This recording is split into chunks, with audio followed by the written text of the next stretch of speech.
In those days, Caesar Augustus issued a decree that a census should be taken of the entire Roman world. This was the first census that took place while Quirinius was governor of Syria, and everyone went to their own town to register. So Joseph also went up from the town of Nazareth in Galilee to Judea, to Bethlehem, the town of David, because he belonged to the house and line of David. He went there to register with Mary, who was pledged to be married to him and was expecting a child. While they were there, the time came for the baby to be born, and she gave birth to her firstborn, a son. She wrapped him in cloths and placed him in a manger, because there was no guest room available for them. And there were shepherds living out in the fields nearby, keeping watch over their flocks. An angel of the Lord appeared to them, and glory of the Lord shone around them, and they were terrified. But the angel said, "Do not be afraid. I bring you good news that will cause great joy for all the people. Today in the town of David a Saviour has been born to you. He is the Messiah, the Lord. This will be a sign to you. You will find a baby wrapped in cloths and lying in a manger." Wait. Someone has to watch the sheep. What are you talking about? Someone has to watch the sheep. They're sheep, okay? They eat, they poop, they sleep. They'll be fine. Let's go. That is the same thing that you said when you wanted to go see the Mutton and Sons concert, and we saw it, and we lost half our flock. We lost Angel Sam! Angels, they just popped out of the sky, and instead of sprinting to Bethlehem, you're all like, "No, we gotta take care of the sheep. What about their abandonment issues?" Hey guys, I'm gonna race you, okay? Last one there is the stinky loincloth. Let's go! Look, okay? The angels are there, okay? That's what they do. That's why we call them guarding angels. No, it's guardian angels, guardian. Tomato. Who cares? Why are we still standing here? Someone needs to watch the sheep. You know it, I know it, and the sheep know it. Sheep don't feel. You can't prove that. Fine. There's only one way to solve this. Rock, parchment, shears. Loser stays with the sheep. Rock, parchment, shears, shoot! Rock, parchment, shears, shoot! Rock, parchment, shears, shoot! Ah!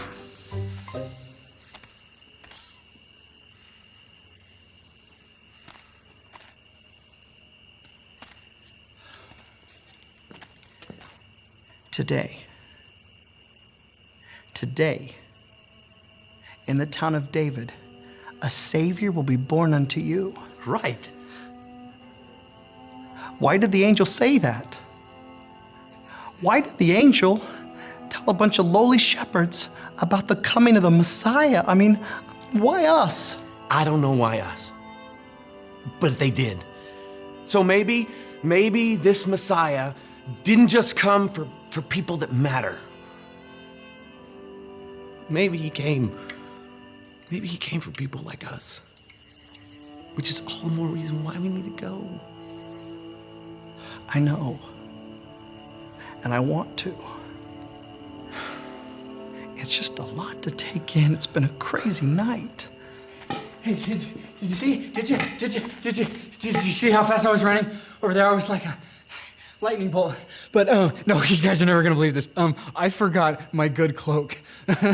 Can you imagine me meeting the Messiah without my good cloak? That would be ridiculous. I can't even. I'll see you. Let me bottom line this for you. Okay? I, for one, cannot not go see this Messiah. Okay? So if what you're saying is that I, instead of seeing the man who's gonna change everything, have to stay here and sheep sit, well, that just won't work for me. You're right. You're right. But before we go, I'm not trying to nitpick, but you said cannot not, and that's a double negative. It is. Promise me when we go meet the Messiah, you cannot not talk like that. Promise me you won't talk like that to the Messiah. Promise me. Promise me. He's a baby. He's in swaddling clothes. I don't think he's gonna care how we Okay, fine. Me talk pretty. Let's go. Wait. I think I just solved our problem. What are you guys still doing here? What are you waiting for? It's the King of Kings, okay? So less standy, more runny. Frank, take a knee. Okay. We were playing rock, parchment, cheers. Oh, yeah? You lost.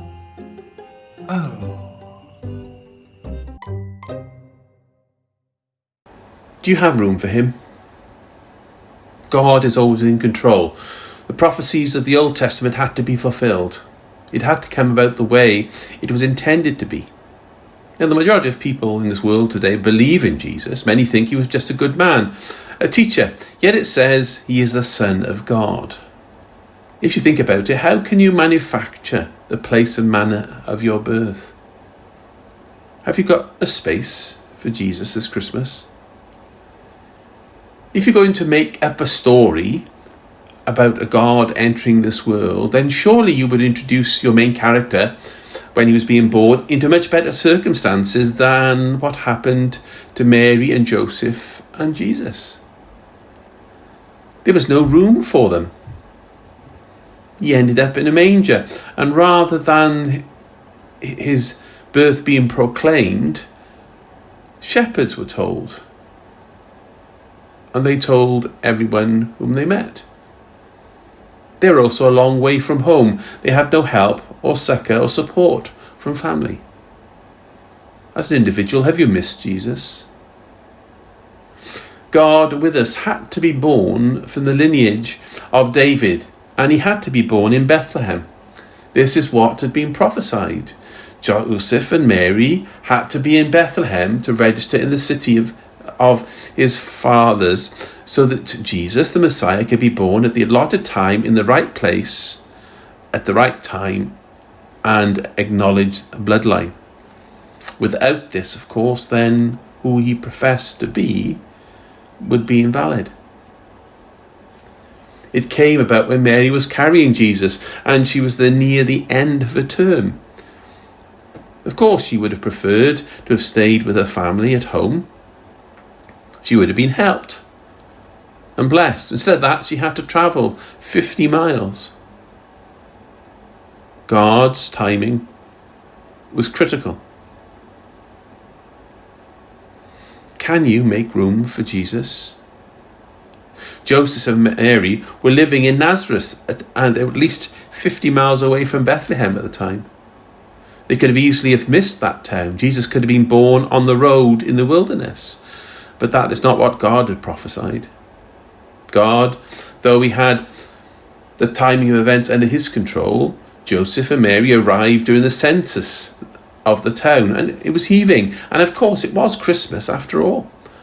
There was no room available for them, even though they had money to stay in a room. Joseph, after all, had a craft. He was a carpenter. He was a man who would have been sought after. When they reached Bethlehem, they had nowhere to stay, no relatives to put them up. All was full. The no vacancy signs were shining brightly in the darkness. They were turned away, yet Mary was carrying God, and no one recognized what was happening. The prophecy was taking place. They weren't awake enough. They didn't realize what was taking place at that time. The prophecy was being fulfilled in their midst. The miracle was taking place. And yet everyone still carried on with their own business. They were unconcerned. And they were more interested in getting their name on the census. God's Son was rejected. There was no guest room available for them. Eventually, reluctantly, a place was found. And it was a stable. It was a place, not like the ones we see on Country Fire, but a rough-hewn place gouged out of rock, smelling of urine and manure. Would you want your son or daughter, grandson, granddaughter, great-grandson or granddaughter to be born in such a place? Yet that is where the Creator's Son would come into the world.